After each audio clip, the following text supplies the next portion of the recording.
Hi, welcome to Swishing Mindsets. This is Anuradha, and we have with us best-selling author Anand Neelakantan of books such as Asura, Tale of the Vanquished, the Bahubali trilogy, Ajay, Duryodhan's Mahabharata series, Valmiki's Women, Nal Damyanti, Vanara, The Legend of Bali, Sugreeva and Tara.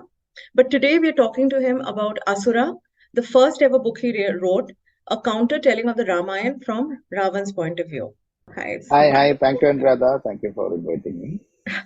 Yeah, my pleasure entirely. So, should we start with, I read the preface to your book, Asura, and I was reading about how you became an engineer, but, you grew up in a small temple town and you were obsessed with Ravan, right? And it wouldn't leave you, Ravan's story. And so, could you talk about that in your childhood of, hearing stories about the Ramayana and what got you interested in, telling it from Ravan's point of view? No, basically, Ramayana has always been told as a nuanced story, especially in the South. But the television retellings had made it into some kind of black and white, good versus bad kind of storytelling, which was never the intention of the earlier storytellers. So I thought that the Ravan side has to be told. That's only main reason with which I had started it.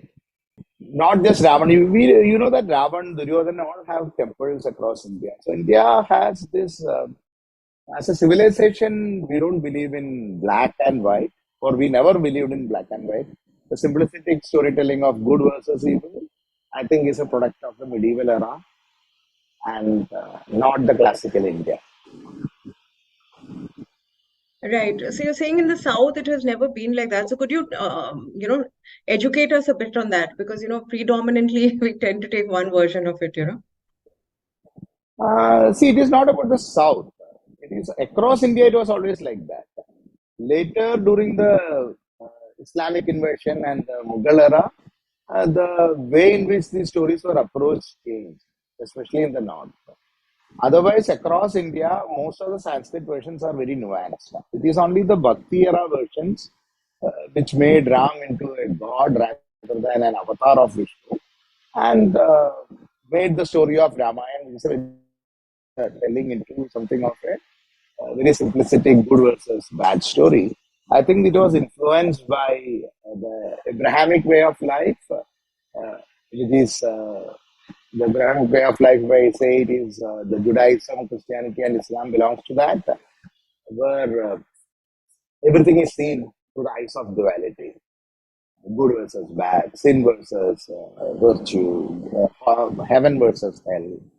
So they see the world in black and white, and I think that influenced even our storytelling. Before that, we never had the concept of even a proper heaven or hell, because once you believe in karma and karma bhala and the cyclical nature of time where there is no beginning or end, what is the relevance of heaven or hell? Heaven is for the people, virtuous people, and hell is for the sinners. Will work only if there is an end to life and there is a final judgment, as it is told in the Abrahamic faith. When the time cannot be measured, the time is ananta, the time is infinite, and it is cyclical in nature. There cannot be anything black and white. What is good today can be bad tomorrow, and vice versa. As per the time, what is good and bad changes. So always Indians always told the story because as per all our Puranas, Ravana is none other than Jaya, who was the Dwarapalaka or the doorkeeper of Vishnu, who got cursed and took the birth as Ravan. As per Bhagavatam, as per Vishnu Purana, uh, as per various other Puranas and sources, Ravan, including Ramayana, Valmiki Ramayana, Ravan is the Jaya and Kumbhakaran is Vijaya. Similarly, before that birth, they were Hiranyaksha and Hiranyakashipu, Ravana and Kumbhakarna. So they come to earth as a part of the curse, and Vishnu also takes different forms to teach the laws of karma to people. So that is how Ramayana was always told. But suddenly, during the Bhakti era, it was turned to Ravana as evil and good vanquishing over evil. And during the British era, also reinforced it. So I thought this is a good way to pay tribute to the classical Indian method of storytelling, and that's why I wrote it. No, absolutely. I was reading A.K. Ramanujan's essay also recently, and there also there are so many tellings mentioned. He doesn't want to call it retellings or versions. And Mm-hmm. yeah, so in one the Jain version, as you're saying, it's Ravan is a tragic figure because he's always been upright and he's never taken a woman by force. And then with Sita, he's obsessed. So it's a tragic story, really. There are many Jain versions. In one Jain version, I think it is Vimala Suri's Jain version. It's Sita is the daughter of Ravan. There are at least 32 Ramayanas in which Sita is the daughter of Ravan, and the reason why Ravana kidnaps Sita is how a father tries to protect her daughter. So, out of at least 10% of Ramayana, if you take, it's not an absolute figure, but approximately 300 full versions of Ramayana and countless partial versions of Ramayana. Let us keep it aside. Even if we take the approximately 300 full versions of Ramayana, which is in fact an arbitrary figure, let it rest there. But even if we take the 300 as a figure, as A.K. Ramanujan says, at least 32 of it, I have encountered Sita as the daughter of Ram, including the Jain version. In Yeah, some Buddhist version, Sita is a sister of Ram. okay. And you have also taken that in your Asura. You've also portrayed Sita as the daughter of Ravan, and he's well aware that, as she's growing, he goes for this to the Swamvar and, just to check on Yeah, her well-being. yeah. Yeah. Hmm. I have taken those Ramayanas which mentioned. Yeah. So which ones were you particularly inspired by?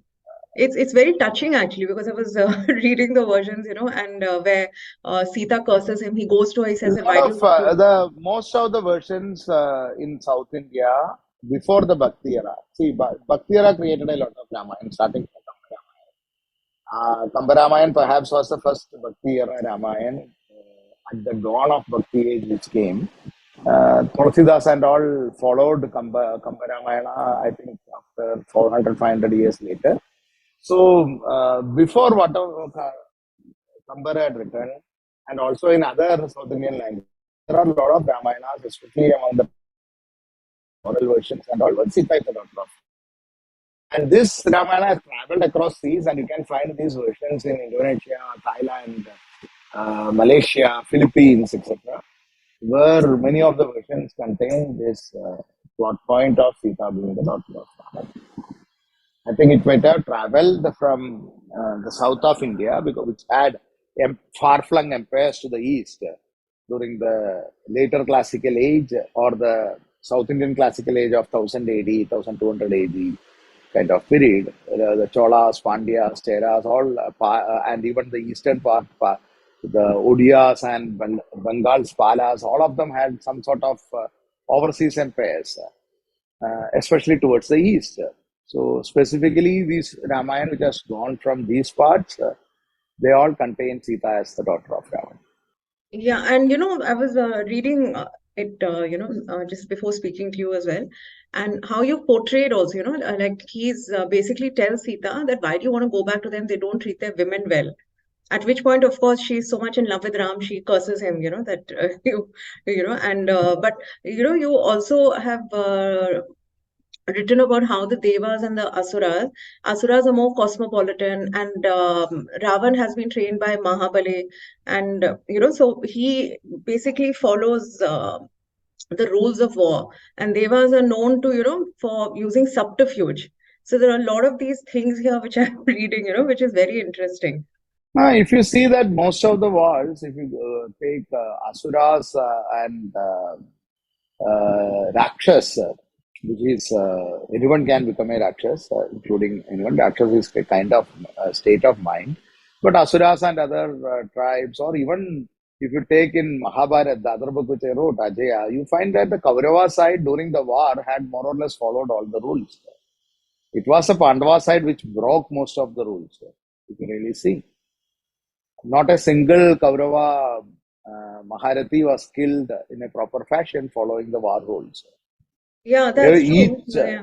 Hmm. each of them were so similarly. If you see Take the case of Samudramanthan, for example. Mahabali was the king of Asuras, and Devas and Devendra, and they had an agreement, a gentleman's agreement, where only one side is a gentleman, right? The gentleman's agreement that is that what whoever we are going to do this mining of this ocean, and we will equally share whatever comes. But was the share equal? They were doing the manthan for Amrit. Finally, Vishnu comes in the form of Mohini, and he cheats the Asuras out of the gentleman's agreement. So there is a common pattern to this many times. So that is what when you tell the tale from the Asura's point of view, we'll have to tell this, right? So that is why in this story, this is a book is called Asura, Tale of the Vanquished. So when I am telling the tale of Asuras, definitely all these things will be told. Has to be told. That's the dharma of me as a writer. When I am telling it from their side. Yeah. Also, Ravan, you portrayed him as in this, he's a complete man because Mahabali and Brahma, they're, kind of teaching him and how to share his 10 heads. You have explained why he has 10 heads. So the 9 heads of, it's 9 base emotions of anger, pride, jealousy, happiness, sadness, fear, selfishness, passion, ambition. And he's, like you've written, intellect alone is to be revered. But Ravan Hmm. turns around and says that, if I don't have fear, then, basically he says that all these are motivators to, action and to do what he has to do. And he said, how can I not, feel all these emotions? I need all my 10 heads. And so he says, I'm a man and I plan to live like a man, die like a man, act like a man. And I mean, I'm just paraphrasing. Those are not the Hmm. Hmm. exact words. And Hmm. basically, he's a complete man. So do you also see him as a complete man somewhere? See, complete man is not the perfect man. Ram is told as Purushottam, perfect man. Ravan has been called in this book as a complete man, not the Raymond's earlier catch line. I am showing it as a man with all the flaws and goodness in it. So he has all the emotions, good, bad, ugly, every aspect of Ravan. So if you read the book, Asura, Ravan is not a hero who can't do anything wrong. He does many things wrong. I not hidden any of his flaws. So he's a complete man in the sense that he has got all the emotions. So the purpose of that, or the 10 heads, is that he will have all kama, krodha, lobha, moksha, kama, krodha, lobha, mada, malsarya, everything he will have. All the Shadribus, the 6 enemies, what they say, he has all of that because that is how the nature has intended the humans to be. So he will have all those things, and that is what he's arguing. So it is a very materialistic view of life, materialistic way of seeing things, and that is given as an alternate philosophy to the usual spiritual way of India is a spiritual civilization and all those things. This is an alternate viewpoint we are giving to the book. I am giving to the book. Yeah. And also, him as a brother, you've also, gone into his childhood a lot actually. And, your heart goes out to all of them. The mother and the 3 children, and the father is in his own world, Sage Vishravas. And, he's given away most of his wealth, whatever he had, to Kuber, their half brother. And how, they're almost jailed and they're beaten up and all that stuff. And, then he vows to take revenge. And he's very, very attached to his brothers and his sister, and he's a family man. So, anything about that, I mean, one can talk about. Look, all these things that Kuber, these all come in Ramayana, various versions of Ramayana, where he was the son of Visrava, but Kuber also is the son of Visrava. But Kuber inherits the palace, whereas Ravan has nothing. So that's why he has to go for tapasya to earn these things and all those stuff. That's from where it comes. Yeah, and it's you feel really sad because they don't have food to eat at times. They're not studying. It's really bad. But and when you're reading that he's so loyal to his own family, and later it's Vibhishan who betrays him. And Shurpanakha also in some versions it is said that she wanted revenge, and he also said it that when he goes to Sita and says that I'm your father, and he tells her that I've already been accused of killing my sister's husband. So all these things come together as a very tragic hero somewhere. So I don't know, do you look at it like that? What was when you were writing it there? No, no, once I am writing from the point of view of Ravan, I will be sympathetic. I have to be sympathetic to him, no, because he is speaking. When he is speaking, he will tell his side. That's how it works. So definitely, uh, if you feel sympathy towards Ravan, I think as a writer, I have succeeded somewhat. Of course, and he's a fascinating character. Even otherwise, when you read about him, he was so learned and I mean, in every way, he's very accomplished. Like you said, that he's Ram is maryada Purushottam, but he's no less when it comes to his prowess and everything. And also, there's one obsession or one failing which brings them down. For Ravan, what was it, do you think? There is nothing like one feeling that will bring anybody down. No, there is nothing like Okay. one thing which gave success. Hmm. Life Right. doesn't work like that. It's a plethora of things which acts. A bit of misfortune, a bit of his attitude, his arrogance, a bit of his overconfidence, and the same emotional aspects which he says that which makes him a man. All those things, if you once you read the book, you will understand that each of those points are affecting against him. Those are the points, those are the 10 heads which he talks about. Those are the ones which gives him success, and those are the ones which results in his downfalls too. So there is a 10 emotions which I had explained because that is from where the foundation of the story is kept, and that is from where this entire story arc starts and ends at. Yeah.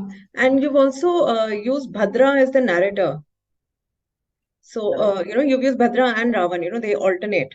So the king and basically the, the lowly person who's later I find that, he's responsible for getting Sita banished also by Ram and towards the end. Yeah. So very twisted plot there. Yeah. But yeah, so, why we use both of them as narrators. Because if Ravan is only talking, no, you won't be able to bring out the flaws. It's human nature that they glaze over one's own flaws and will only talk about, only try to justify themselves. That's a very common human nature. So when I am writing, I am dealing with human nature. I cannot write, if I had only Ravan in the book, then Ravan as an absolute perfect man with no flaws. And there is no one to show the mirror to him or to us to show the flaws of Ravan. That's why Bhadra is there. Bhadra is a common man. He is a common man under Ravan, he is a common man under Ram. And ultimately, the Bhadra's arc is that nothing changes for the common man, whoever rules. For him, it is a life of suffering, it is a life of struggle. He gets neglected often. Even though he has a lot of acts to do, ultimately he ends up from where he started as a poor, insignificant man. Right, because in the beginning of his story, he says that, we praise whichever king is there, as long as our lives are going on. Hmm. So he is today's Indian, the common man. Yeah, he's today. So do you think even Ravan's life, you said that it's a combination of a lot of decisions and actions that he has taken. It's not one, fatal flaw or something like that. So do you think there's a message in Ravan's life also for today? There is message in everyone's life, no? Or there is no message in anyone's life. I was not writing a moral story for a children's moral story where finally Yeah, we say that the moral of story is so and so. the duality There that you will be, mentioned. Yeah, no, there are lots of things in life. We cannot reduce it to one moral, one reason. There is a multiplicity of reasons and multiplicities of emotions that makes life interesting. There is nothing like the moral of the story. There are hundreds of morals in the story which is dissolved in the storytelling. I want to put it like that. I don't want to point out, say, this is a 500-page book, this is the moral of the story. So there is no need to read the entire 500 pages. Just say this is the moral of the story. No, I don't want to do that.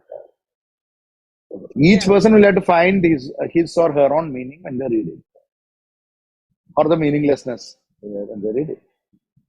So I don't want to reduce it to the moral of the story, or I don't want to, as I said, no.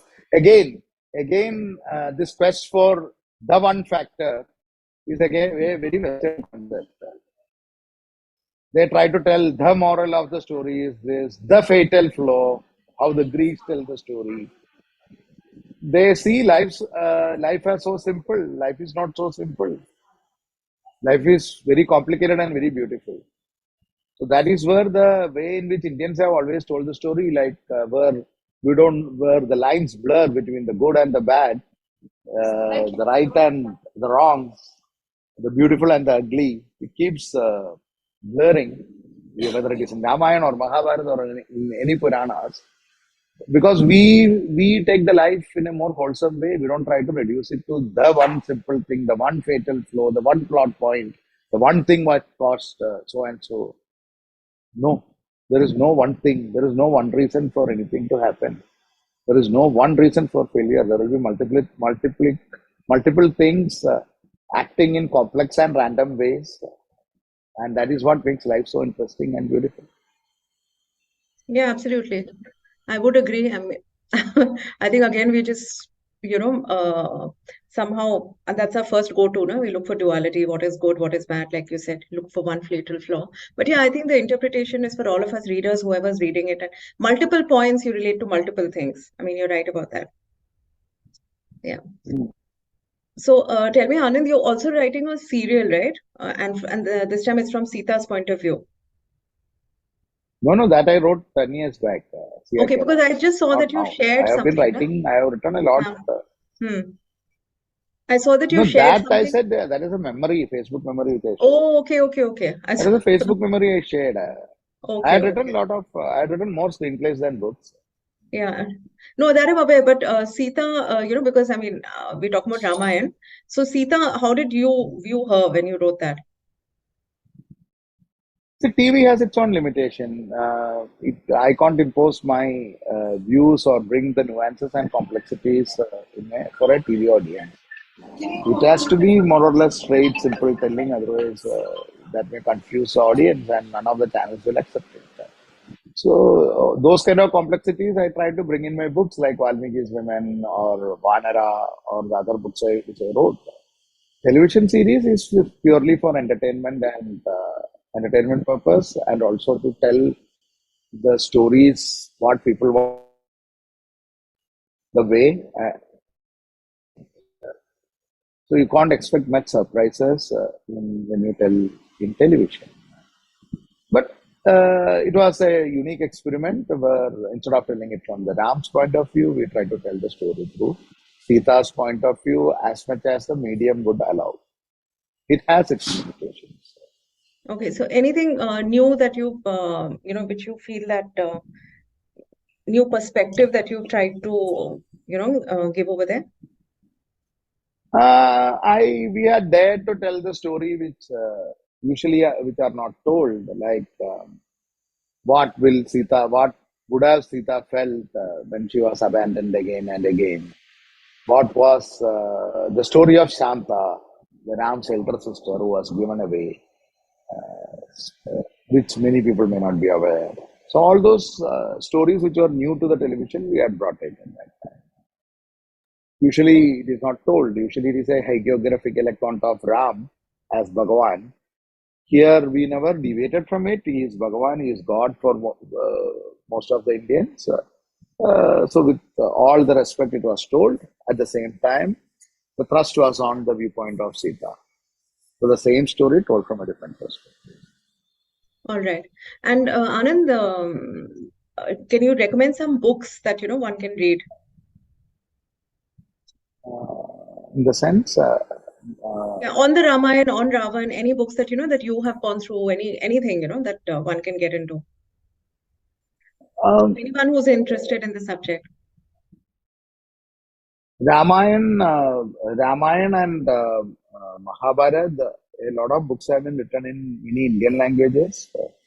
More than Ramayana, perhaps Ramayana, if you ask me, Bhasas, like Pradima Nataka, it gives a Bharat's perspective. And the, this thing of Bhartrihari's Ramayana is there in Sanskrit, where the Sita's anguish is much more beautifully told when she is abandoned.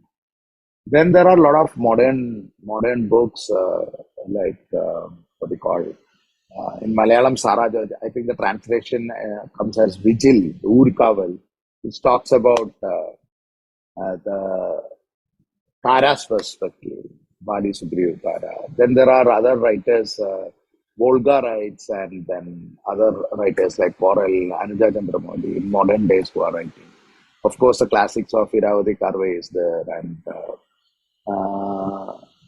and then again in Malayalam, the Jnanpith Award-winning book of M.T. Vasudevan Nair, The Second Turn, Dandamudam, or Bhairappa's Parva for Mahabharata.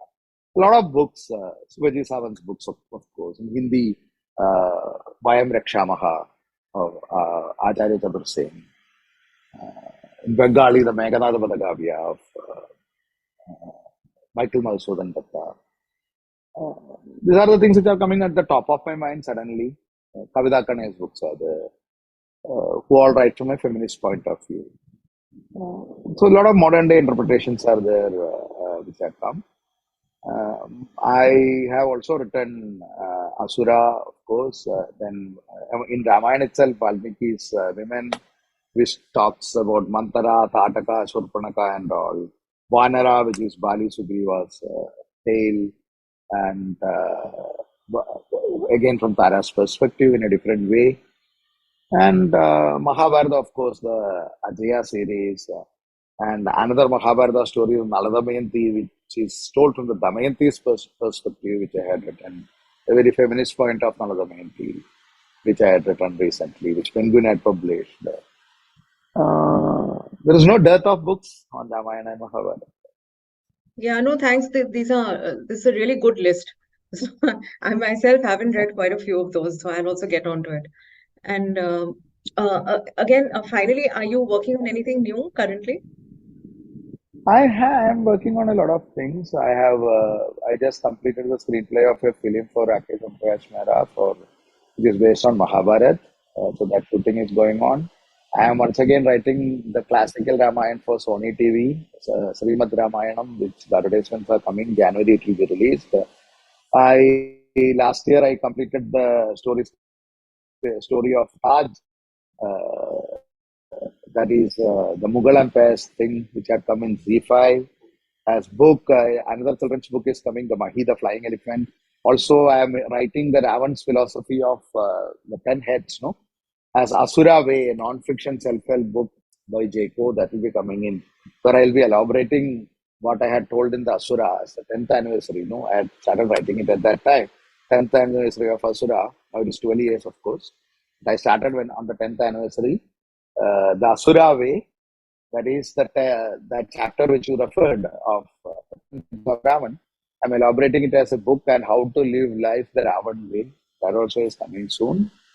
Then there is another book on Devi, which Penguin will be publishing, which I am writing now. And in Audible, I had written Many Ramayanas, Many Lessons. That is my 16-hour lecture on various aspects of Ramayana, compiling the various 300 versions, which is available both in English and Hindi in the Audible platform. Now as a second part of it, many Krishnas I am writing. That also will be coming soon. And I am working on another couple of films and one or two OTT shows. So that is there. Yeah, this is great. I I'm think that's just, all.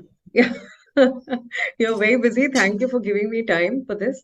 And I think these are great because you're working so hard and there's so much more for all of us to read, really. So that's really Thank good. you. Thank you so Yeah. much. Thanks to Thank you. you. Yeah, all right. Thanks. All right. Bye. Bye. Bye.